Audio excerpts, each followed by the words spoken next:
Vamos abrir a palavra do nosso Deus no Evangelho de Mateus.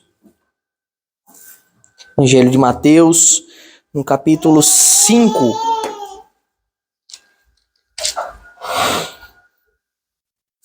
Esse é um capítulo extremamente denso da Escritura, com muitos e muitos ensinos, muitos e muitos detalhes. Não é à toa que eu acho que a gente já está há uns 2 meses ou mais nesse capítulo. Mateus, capítulo 5. Vamos fazer a leitura do versículo 27 ao versículo 30.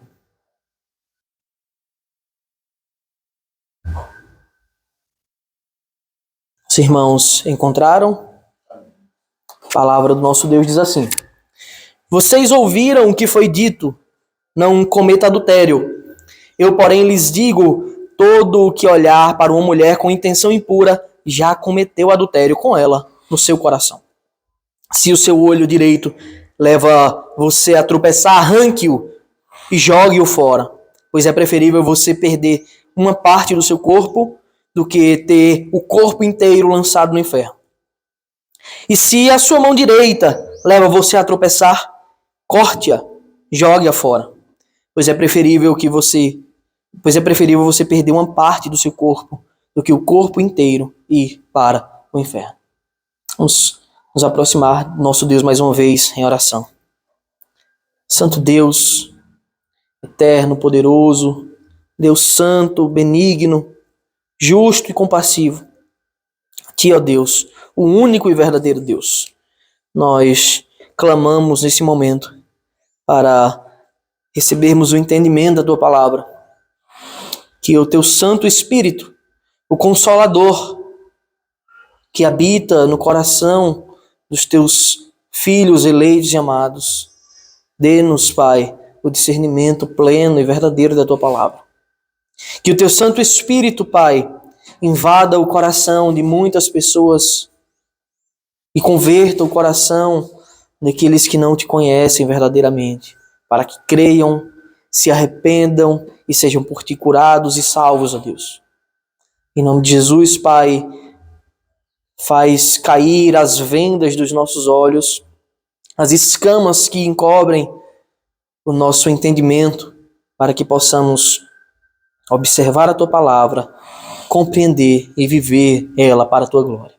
Em nome do Teu Filho amado, Jesus Cristo, ó Deus eterno e poderoso, nós oramos e clamamos o Teu auxílio, hoje e sempre. Amém. Amém. Meus irmãos, chegamos em mais uma sessão desse capítulo, como eu disse, extremamente longo e denso, mas importantíssimo. Esse é o Sermão da Montanha. É considerado o maior sermão proferido pelo Senhor Jesus Cristo em público. O Senhor Jesus subiu ao monte e o texto nos diz no início do capítulo que grande multidão se ajuntou para ouvir as palavras do nosso Deus, para ouvir os ensinos perfeitos do nosso Deus. Para que nós entendamos corretamente essa sessão atual, mais esse trecho, essa porção da Escritura, é importante que a gente não perca de vista, que não fuja da nossa mente as coisas que já foram ditas anteriormente pelo Senhor. Para que não tiremos a porção lida hoje do contexto devido, para que a gente não chegue a conclusões erradas sobre ela. Até então, nós já vimos que no Sermão da Montanha, o Senhor Jesus proferiu as bem-aventuranças. Nosso irmão Gabriel citou também mais cedo. As bem-aventuranças, elas expressam a obra realizada pelo Espírito Santo no coração do crente. O caráter do cristão é modificado. O cristão tem um caráter diferente. Por isso, a alegria que ele encontra é uma alegria diferente. A palavra bem-aventurado significa feliz aquele. Feliz. E o Senhor começa a dizer muitas coisas sobre a felicidade. O que é pobre em espírito, feliz é o que chora, feliz é o que é manso, que é humilde. Feliz o misericordioso, feliz o limpo de coração. O Senhor diz muitas coisas. E todas elas, na ótica mundana, na ótica ímpia, E talvez na ótica de muitos religiosos, tanto daquela época quanto na nossa época hoje, eram coisas que aparentemente não são felizes. Mas quem define a felicidade máxima e plena? O que é a alegria que invade o coração do crente? Senão que é se parecer com o próprio Cristo. Senão que é ter devolvido a você a utilidade primária pela qual você foi criado, de glorificar a Deus, de alegrar-se nele em todas as coisas. Dizemos que a alegria do Evangelho ela está na contramão da alegria mundana. E é nessa perspectiva de um caráter transformado, de uma transformação que não é externa, de fora para dentro, mas de dentro para fora, que o Senhor começa a expor agora para aqueles homens que diziam amar a lei, que diziam ter a lei de Deus como seu aio, o seu guia. O Senhor começa a expor agora o verdadeiro entendimento da lei. É assim que se entende a lei. Vocês entenderam errado por muito tempo. Nós vimos como em cada sessão dessas, eu peço que você mantenha a sua escritura aberta, a sua Bíblia aberta, para termos um panorama geral do capítulo 5, nós vimos como o Senhor começa a fazer vários ensinamentos. E esses ensinamentos estão imediatamente depois de ele dizer, olha, se a justiça de vocês não excederem muito a dos escribas e fariseus, vocês não vão entrar no reino dos céus. Vocês não vão entrar. Mas como assim? Se aqueles homens eram os que eram tidos como justos pela sociedade. Se eles eram tidos como aqueles que viviam debaixo da lei e cumpriam a lei de Deus. A resposta só pode ser uma. Eles não faziam isso corretamente. Ou eles julgavam que o poder de cumprir a lei e a glória estavam neles mesmos como mérito. A meritocracia para a salvação não existe. Só existe um que possui mérito na salvação. E esse é Cristo. Ele veio e cumpriu todas as coisas em nosso lugar. E nos deu de graça. Mas como nós respondemos ao Senhor? Como nós respondemos tamanha salvação? Cumprindo as suas ordens. Obedecendo a sua lei. Não de forma hipócrita. Não de forma falha, mas verdadeiramente.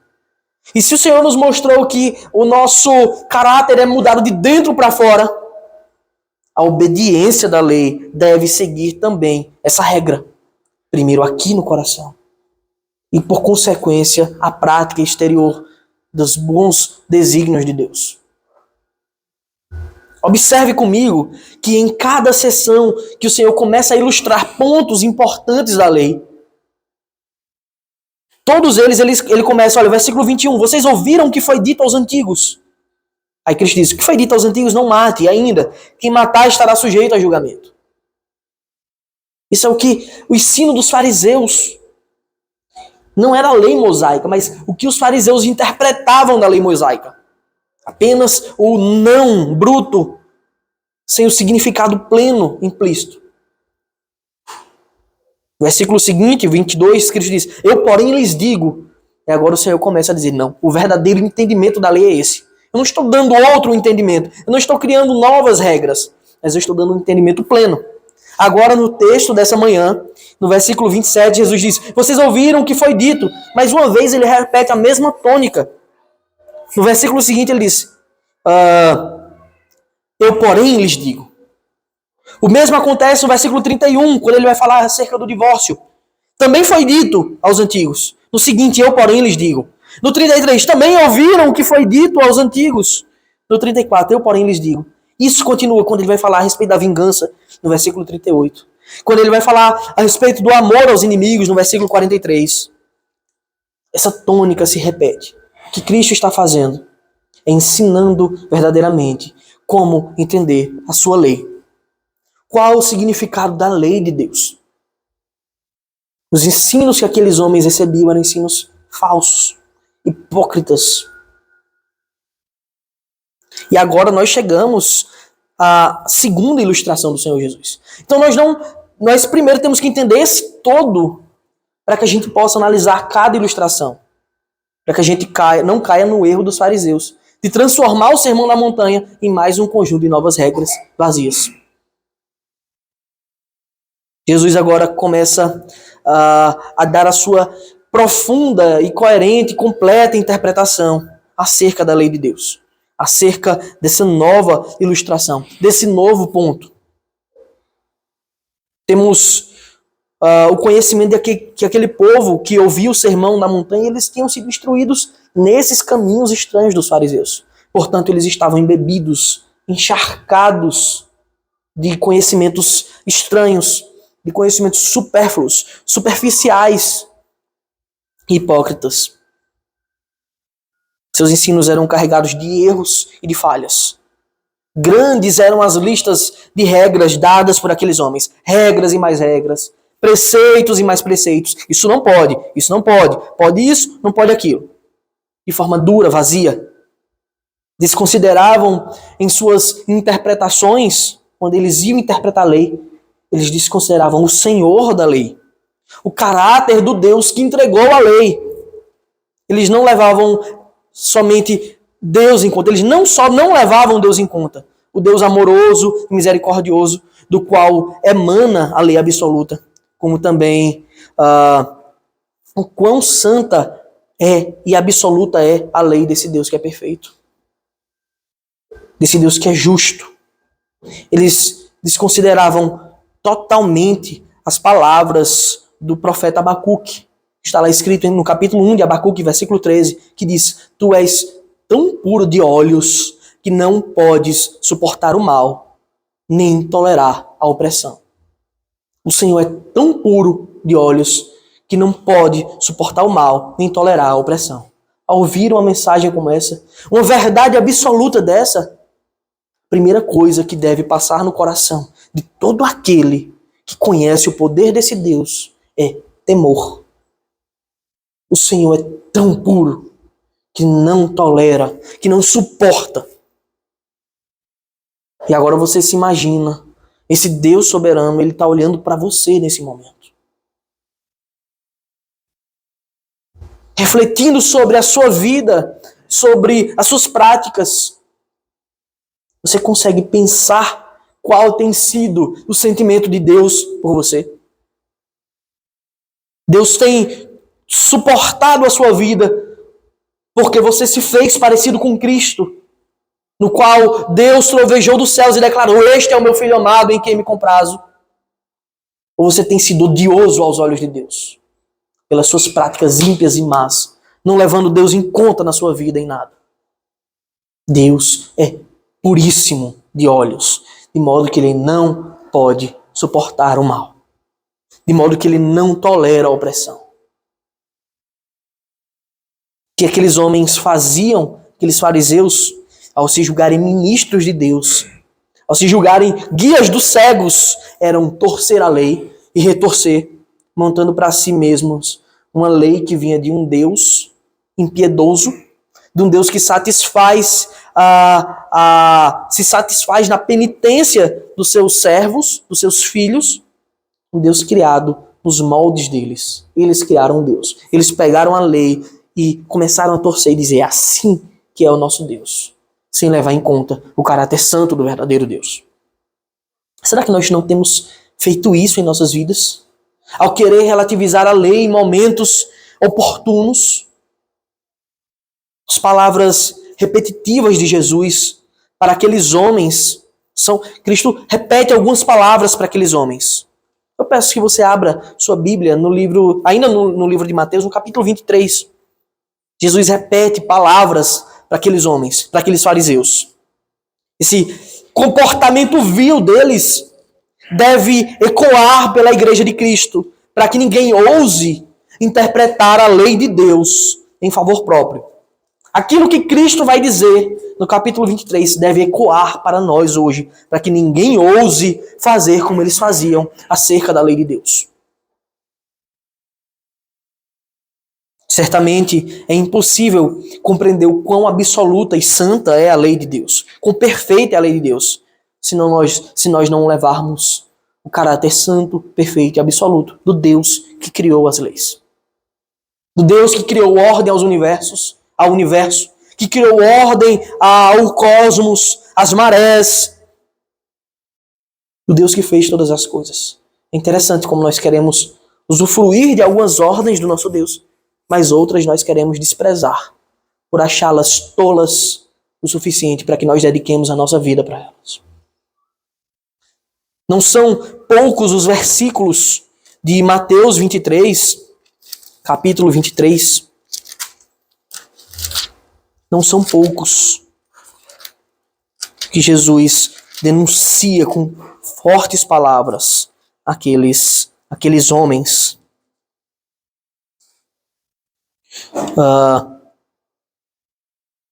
Podemos ler a partir do versículo 13 desse capítulo, quando Cristo diz: ai de vocês, escribas e fariseus, hipócritas, porque vocês fecham o reino dos céus. Me parece que há um grande contraste entre as bem-aventuranças. Cristo é aquele que nos faz herdar o reino dos céus, e os fariseus, com sua hipocrisia e sua torção da lei, fecham. Ai de vocês, versículo 14, escribas e fariseus hipócritas. 15, ai de vocês, escribas e fariseus hipócritas. 16, ai de vocês, escribas e fariseus, guias de cegos. E por aí vai. E ele continua essa tônica repetindo. Você acha que é à toa que Cristo fala uma coisa dessa?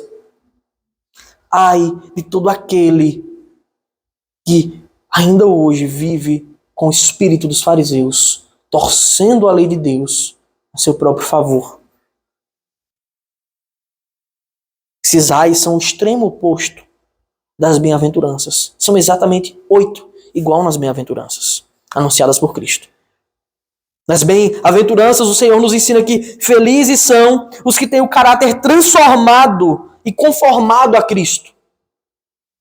Os ais, ai daquele, por sua vez, são anunciados para aquele joio que não se curvou à grandiosidade do Cordeiro de Deus, que não se curvou ao seu evangelho e à sua lei verdadeiramente, mas como atores infiltrados tentaram por certo tempo se passar por filhos de Deus. E ainda hoje há atores no meio do povo de Deus. Por sinal, esse é o significado de hipócrita na Bíblia, quando Cristo diz hipócritas. A palavra representa aquele que atua no fingido, como um ator de uma novela. Eles vivem um personagem diante dos homens. A questão é, será que diante de Deus há personagens? Era isso que os fariseus e escribas faziam ao se apropriar da lei de Deus, ao corromper e ensinar aos outros o errado como certo. Ou nas palavras de Paulo em Romanos 1, tomando a verdade pela injustiça. Alguém poderia inocentemente pensar, alguém aqui entre nós, que bom que essa geração ficou para trás. Nós não temos mais os fariseus hoje em dia bombardeando.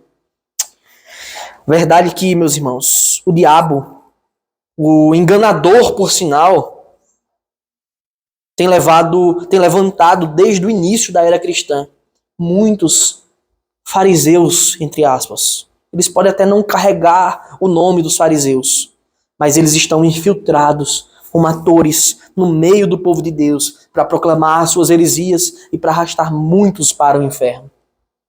Não é à toa que lemos tantas cartas, tantas epístolas na Bíblia, e a maioria delas rebatendo heresias que surgiram no começo da igreja. Heresias perniciosas que tiravam boa parte delas, queriam tirar de Cristo a sua glória, a sua divindade e o seu poder e colocar em homens.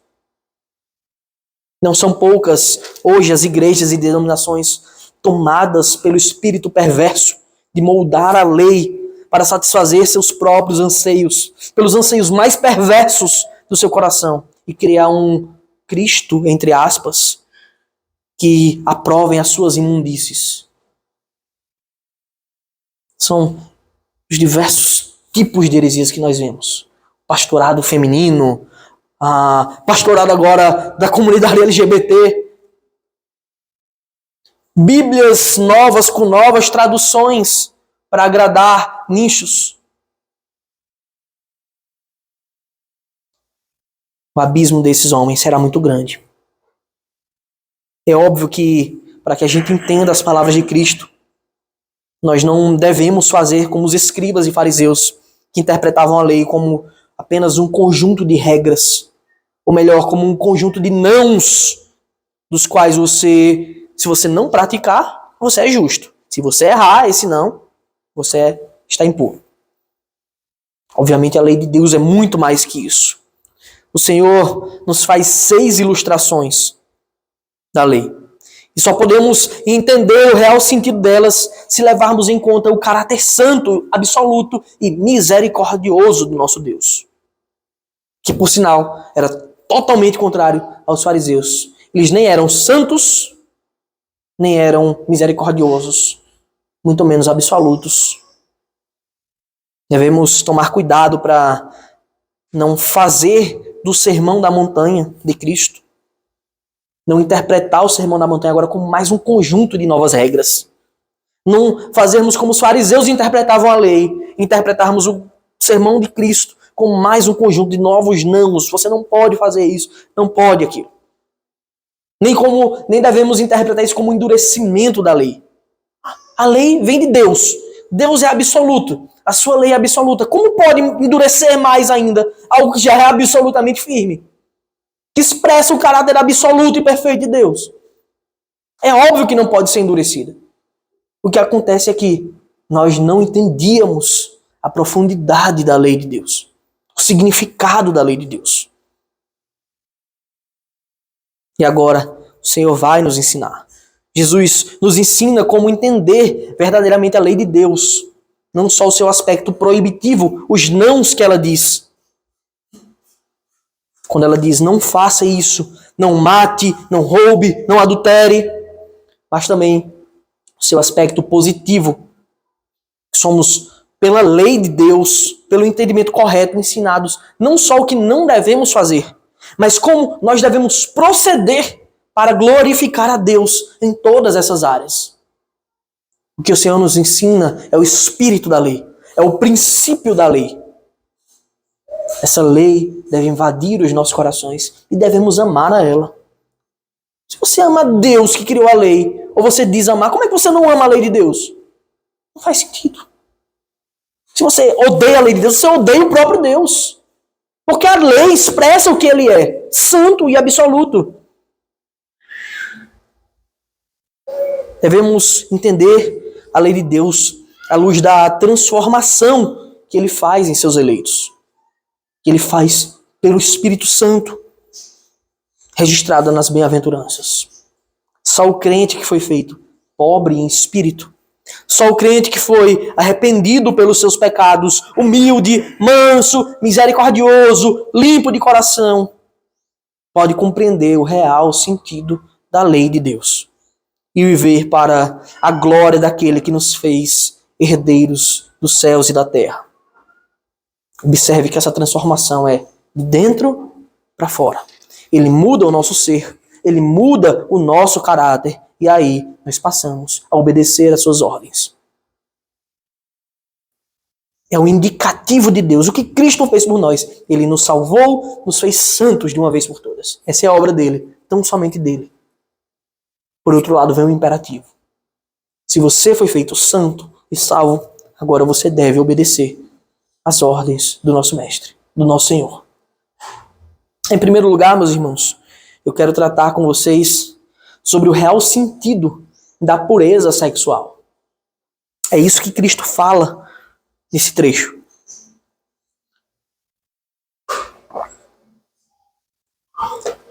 Acompanhe comigo o versículo 27. Mateus 5, 27.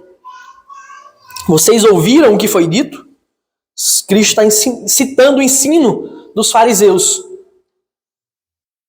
que era a leitura dura da lei. Vocês ouviram o que foi dito? Não cometa adultério. 28. Eu, porém, lhes digo, todo que olhar para uma mulher com intenção impura já cometeu adultério com ela no seu coração. Eu, particularmente, meus irmãos, não acredito que Jesus tenha tomado esse exemplo à toa. Eu vou pegar aqui alguns exemplos aleatórios da lei. Não foi isso. A primeira ilustração ela fala sobre a ira do homem. A segunda, agora, fala acerca da impureza sexual. Mais especificamente o adultério, que é como caracterizamos o pecado da impureza sexual. Certamente essas são duas áreas de grande tensão na vida de um verdadeiro cristão, na vida do homem comum, de um homem e de uma mulher comum. Lidamos diariamente com tais impulsos que fazem parte da nossa natureza, infelizmente, da nossa natureza caída e pecaminosa. Por isso eu não acho que tenha sido sem motivo a escolha de Jesus tratar desse tema específico. E mais, há uma grande relevância nesse tema que nos leva a uma relação saudável com Deus quando vivemos em conformidade com o seu evangelho. Jesus nos escreve mais uma vez: vocês ouviram o que foi dito? Nós sabemos que ele não estava mencionando aqui a lei mosaica.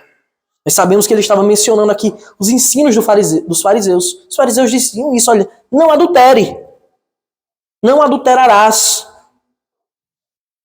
Mas afinal, não é exatamente isso que está na lei de Deus? Êxodo, capítulo 20, versículo 14, é onde está escrito isso. As tábuas da lei que Moisés recebeu das mãos do próprio Deus. Está escrito: não cometa adultério. Não cometa adultério. Então os fariseus interpretaram correto? A resposta é não. É bem verdade que a lei de Deus escreve isso. Mas devemos entender, então o que é cometer adultério? Será que é só propriamente o ato físico, carnal? Os rabinos da época entendiam que isso aqui era apenas a relação física, a relação extraconjugal, que caracterizava o adultério, ou as relações fora do casamento, ou antes do casamento.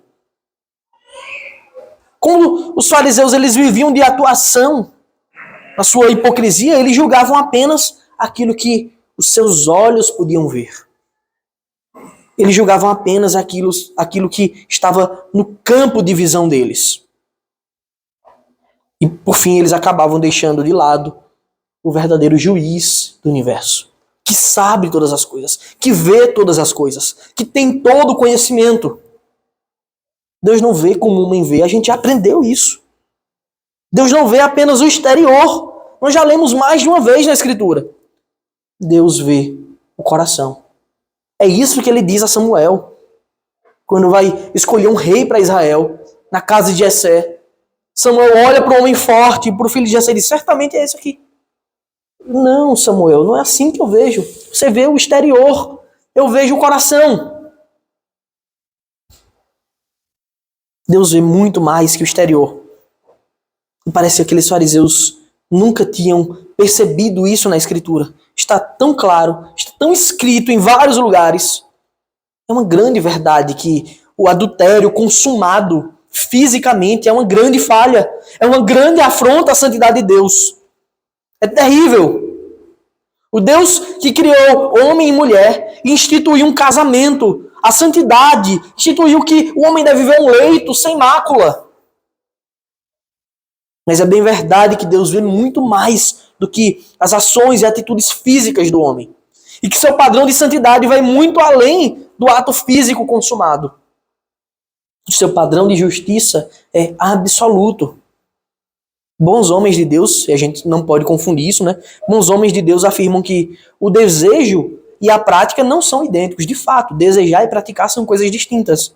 Mas em termos espirituais, são equivalentes. Em termos de pecado, de afronta contra Deus, são equivalentes. As suas consequências não são as mesmas. Mas a afronta contra o Deus que é absoluto é a mesma. Eu peço que você abra a sua Bíblia em Jeremias 17, dos versículos 9 e 10.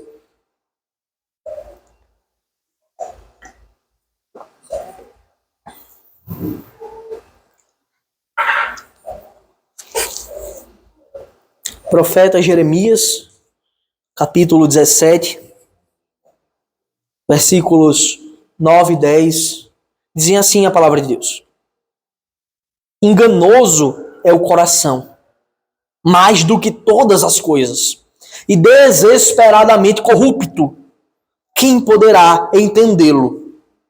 Eu, Senhor, sondo os corações, eu provo os pensamentos para dar a cada um segundo os seus caminhos, segundo o fruto das suas ações.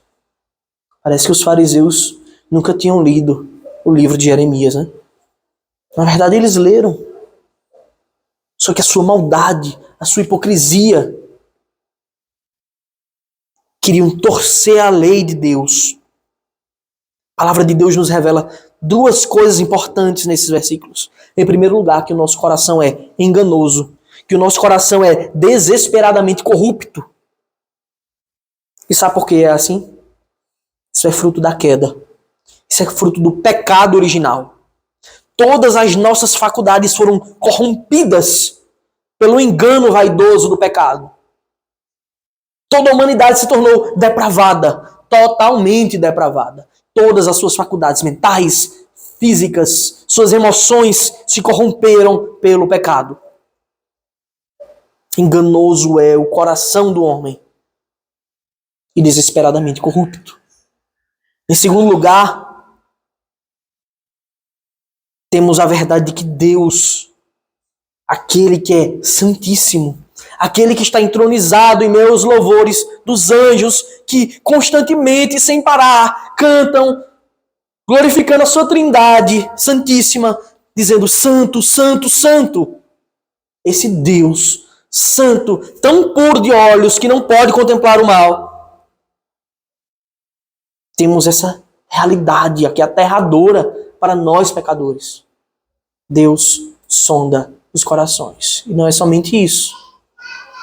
Não é somente isso. É que Ele retribui segundo os seus caminhos, segundo o fruto das suas ações.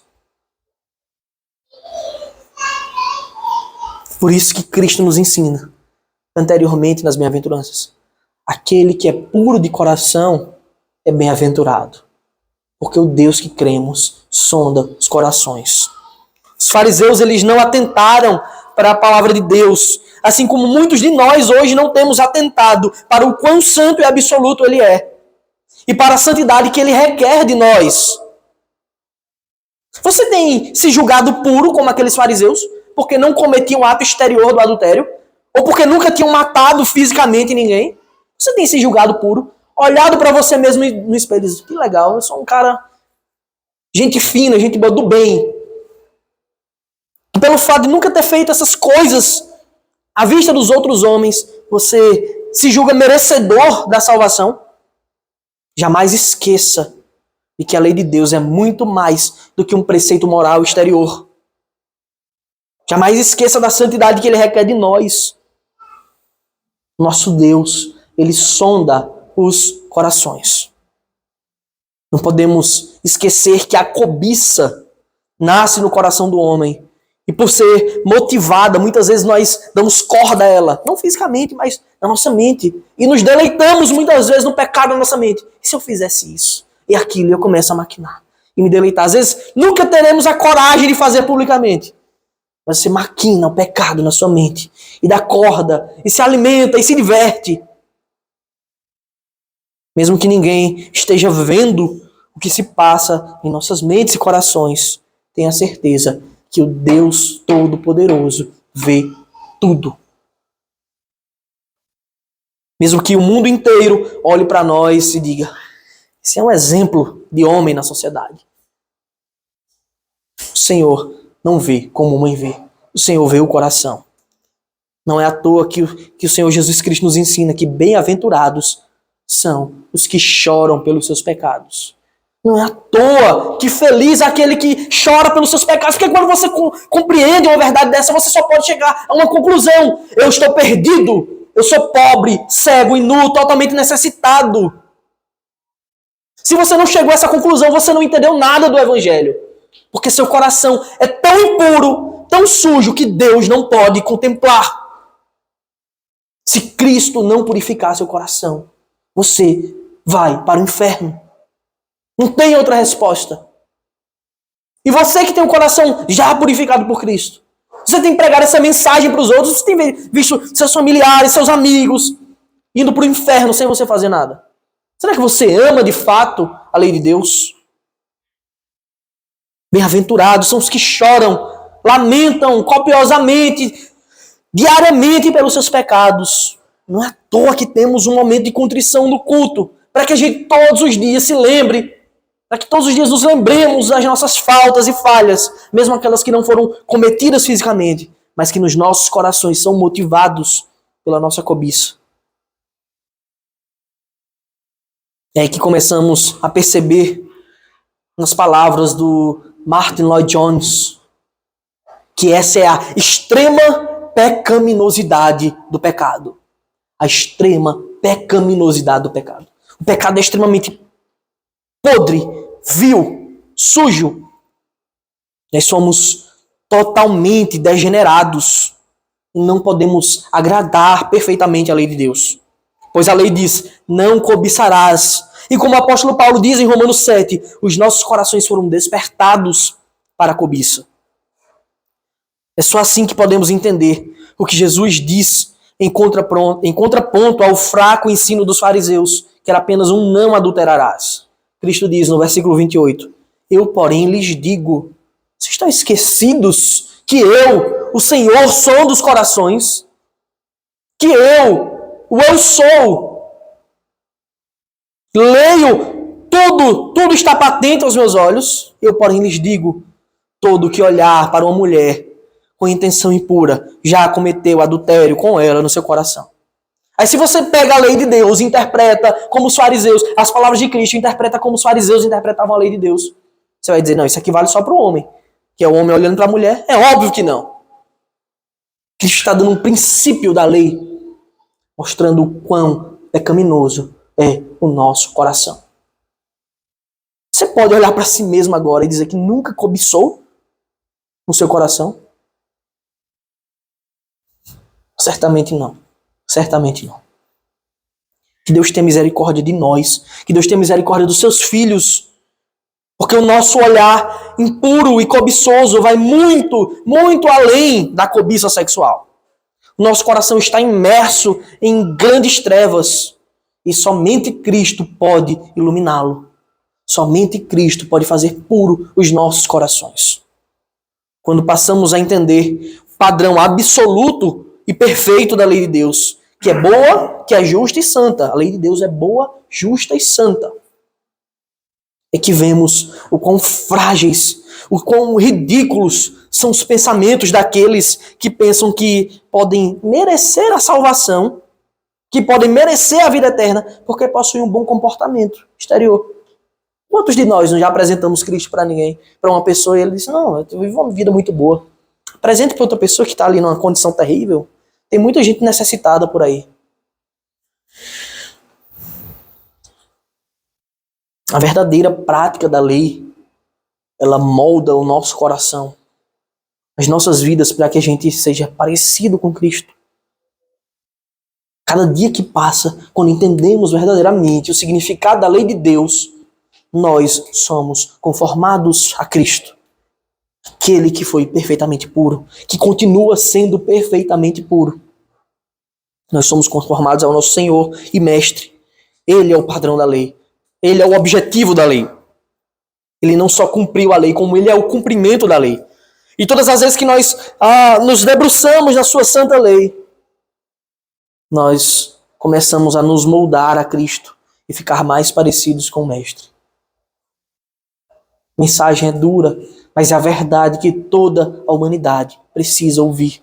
Deus dará a paga dos nossos pecados. Se não houver arrependimento, se não houver mudança, se não houver verdadeira contrição, Deus julgará o mundo segundo as suas iniquidades.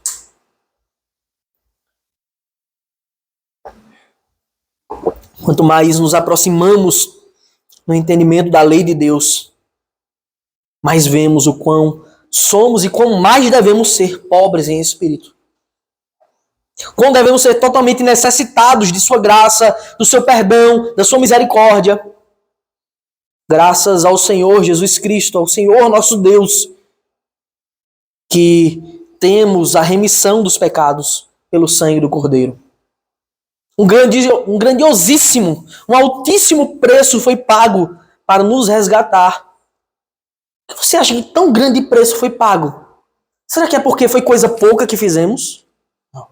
Porque o pecado, ele é uma afronta máxima à santidade de Deus. Ele é a oposição ao Deus perfeito e justo. Grande preço foi pago para nos tirar da condenação, para nos tirar da morte, para nos tirar da escuridão e levar-nos ao reino dos céus, para a glória com Cristo. Em segundo lugar, meus irmãos, o Senhor Jesus nos apresenta agora o aspecto positivo da lei.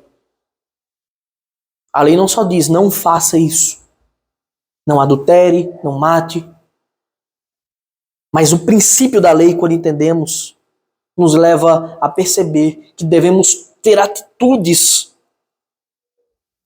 para não ferir a lei de Deus. Pelo contrário, para glorificar a Deus em santidade. A santidade não é uma coisa negativa, que você deixa de fazer uma coisa e se torna santo. Mas é uma coisa positiva. Você vive para a glória de Deus, positivamente. Nós já vimos o quão o pecado é devastador e o quão devemos nos esforçar para glorificar a Deus com as nossas vidas. Ao verdadeiro e único Deus, ao Senhor Todo-Poderoso que nos deu a vida, apesar de nós merecermos a morte, que esse é o salário do pecado. Afinal de contas, Cristo, ele não nos chamou à toa. Nós não fomos eleitos à toa. Existe um propósito bem definido em sua palavra. Efésios capítulo 1, na parte A do versículo 4 está escrito: antes da fundação do mundo, Deus nos escolheu nele para sermos santos e irrepreensíveis diante dele. Não foi à toa que fomos chamados, que fomos eleitos, escolhidos por Deus, predestinados.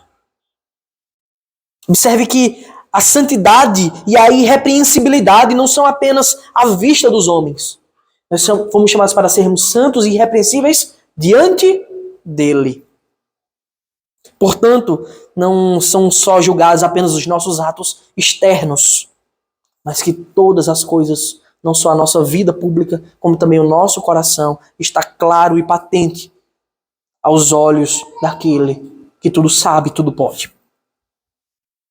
Até o mais íntimo dos corações, até o mais íntimo desejo da nossa mente está totalmente visível e clara diante de Deus.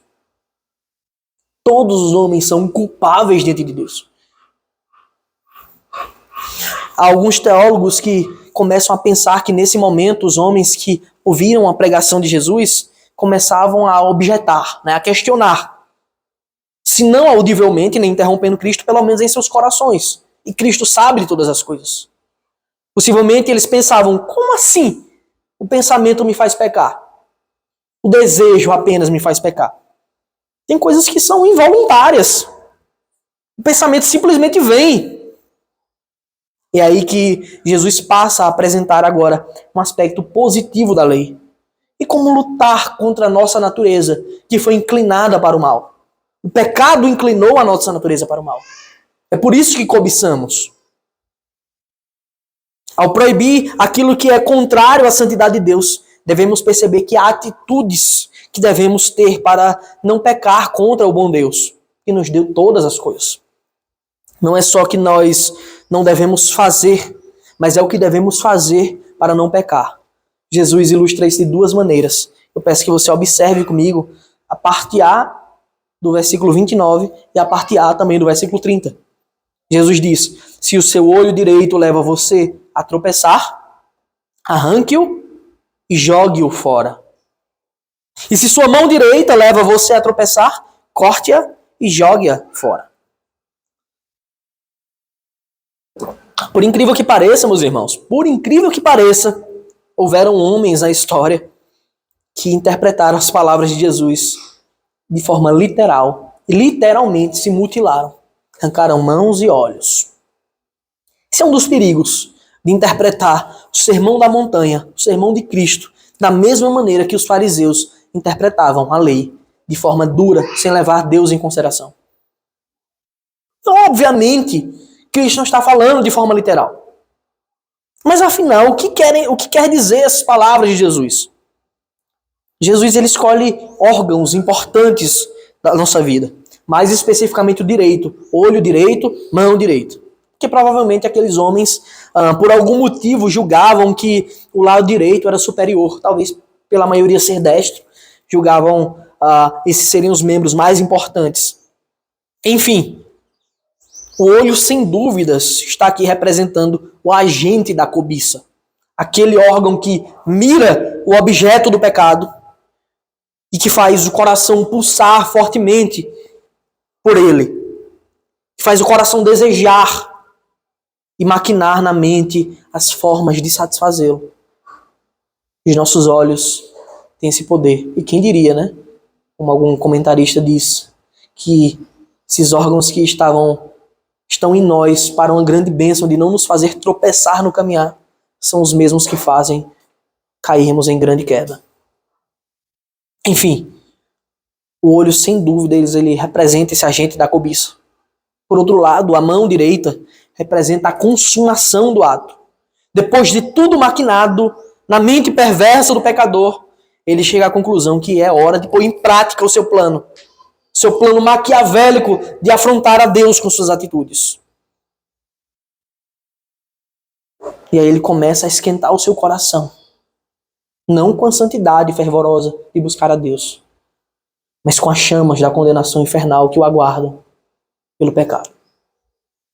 Tiago capítulo 1, versículos 14 e 15 diz assim: cada um é tentado pela sua própria cobiça, quando esta o atrai e o seduz. Cada um é tentado pela sua própria cobiça, quando esta o atrai e o seduz. Versículo 15. Então a cobiça, depois de haver concebido, veja que ele fala com uma gravidez, né? Então a cobiça, depois de haver concebido, dá à luz o pecado. E o pecado, uma vez consumado, gera morte. Tiago, ele nos descreve como funciona a evolução perversa do pecado em nossas mentes, corações, em nossos olhos e com a nossa prática com a mão. O pecado começa na mente com as atrações das inclinações da nossa carne para o erro.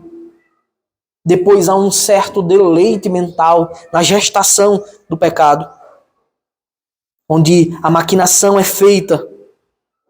E enfim, o pecado nasce, é dado à luz com a consumação do ato. A prática visível do ato. Que a maioria dos homens esquece é que o fim do pecado não está na condenação. Na consumação, perdão, mas sim no pagamento, que é a condenação.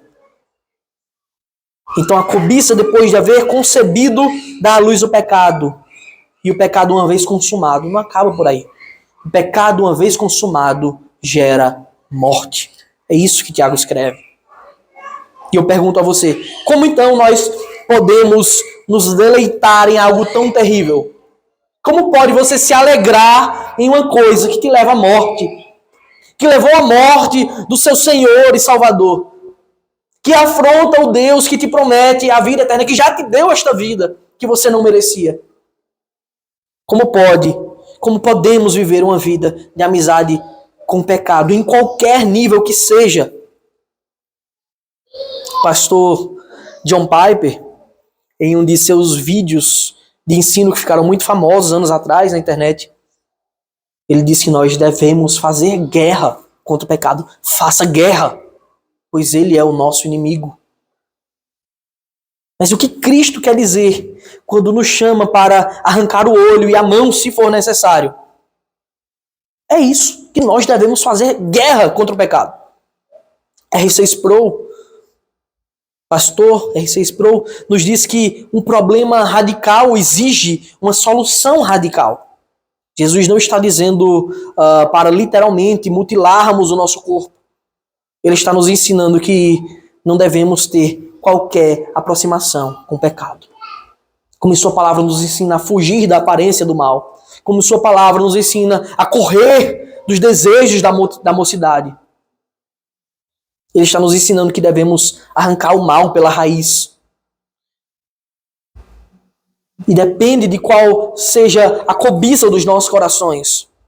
Se é o teu celular que te faz pecar, que te faz cobiçar, se são as tuas redes sociais que te levam a desagradar a Deus, não tenha. Se é um livro que você lê, se é a TV, se é uma amizade, não tenha. Arranque o mal pela raiz. Ampute um pecado da sua vida. Glorifique a Deus em suas ações positivas contra o pecado. Não é não faça, é faça para a glória de Deus. Arranque o mal da sua vida para a glória de Deus. Esse é o aspecto positivo do pecado. Nós devemos fazer guerra contra o pecado. Você se lembra qual foi o preço pago para que nós pudéssemos viver eternamente? Para que a nossa salvação fosse garantida? Você lembra qual foi o preço? O preço foi a morte excruciante do nosso Mestre, do nosso Salvador perfeito na cruz do Calvário. Sempre que o seu coração se inclinar para o pecado e quiser pecar, e que a cobiça chegar à sua mente, lembre-se de como ele suou sangue no Getsêmani. Como o seu suor borbulhou e saiu da sua pele em gotas de sangue. Porque o pecado exige um grande pagamento, grande dor. Lembre-se de como ele temeu em beber o cálice da ira de Deus contra o pecado, dizendo: Pai, se possível, passa de mim esse cálice. Era a ira de Deus contra o pecado e os pecadores que Cristo tomou em nosso lugar. Lembre-se de como ele foi ultrajado, de como ele foi maltratado, de como ele foi ferido e humilhado para nos livrar dessa chaga e para nos dar a vida eterna e para nos salvar dessa doença aparentemente incurável. É isso que Cristo fez. Sempre que o pecado vier em sua mente, bater na porta do seu coração, faça guerra contra ele, lembrando do que Cristo fez. Ele é a nossa força. Ele é quem pode nos socorrer em todas as situações, porque ele foi verdadeiramente tentado, contudo, sem pecado. Portanto, certamente temos socorro aos pés do trono de Cristo em toda e qualquer situação. Todo verdadeiro filho de Deus, que foi feito santo, que foi salvo pelo Cordeiro de Deus, deve desejar honrar a Deus com a sua vida, mais do que viver apenas de aparência. O verdadeiro servo busca agradar a Deus até em suas emoções e pensamentos. É por isso que Jesus nos ensina a arrancar o mal pela raiz. É por isso que o apóstolo Paulo nos ensina a mortificar os feitos do corpo. Em Romanos 8,13, Paulo diz: porque se vocês viverem segundo a carne, caminharão para a morte. Mas se pelo Espírito mortificarem os feitos do corpo, certamente viverão. Essa guerra, meus irmãos, é antes de tudo travada de joelhos. Não mortificamos a nossa carne e o pecado que habita em nós pelas nossas forças, pela força de vontade, pela nossa inteligência. Mas é pelo Espírito que nós mortificamos os feitos do corpo. É pelo Espírito de Deus que habita em nossos corações. De modo que a gente só pode viver a lei de Deus da forma correta. Glorificar esse Deus, alegrar ao nosso Senhor. Travando, antes de tudo, uma luta de joelhos contra o pecado. Orando, buscando o nosso Deus em oração, em todo instante. Nos aproximando de sua palavra bendita. Por isso não entristeçam o espírito, mas vivam em conformidade com a lei de Deus, seguindo o exemplo de Paulo.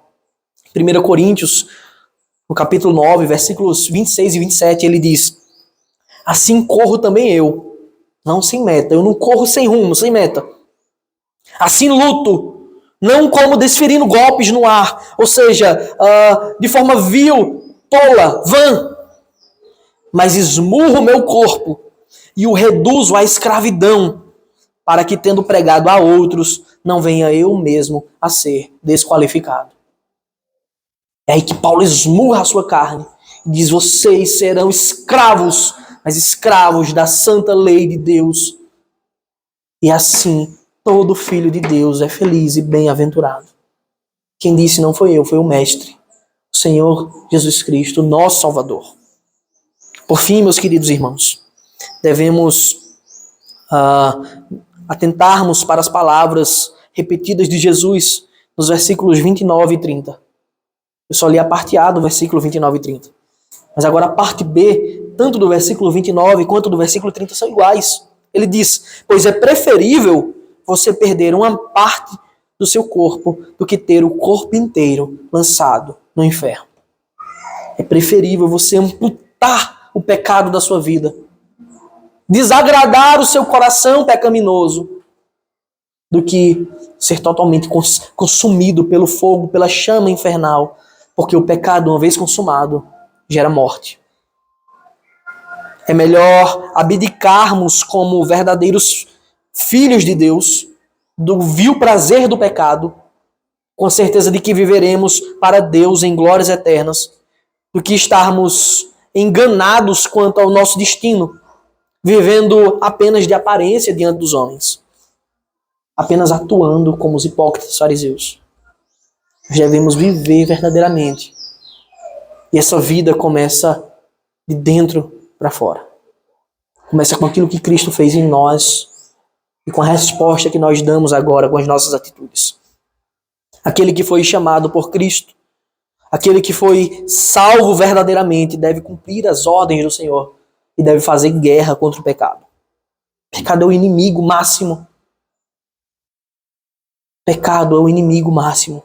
Um precioso sangue foi derramado para nos separar de uma geração caída e fazer de nós uma nova geração, uma geração eleita. Não tripudie com as suas atitudes do sangue do Cordeiro.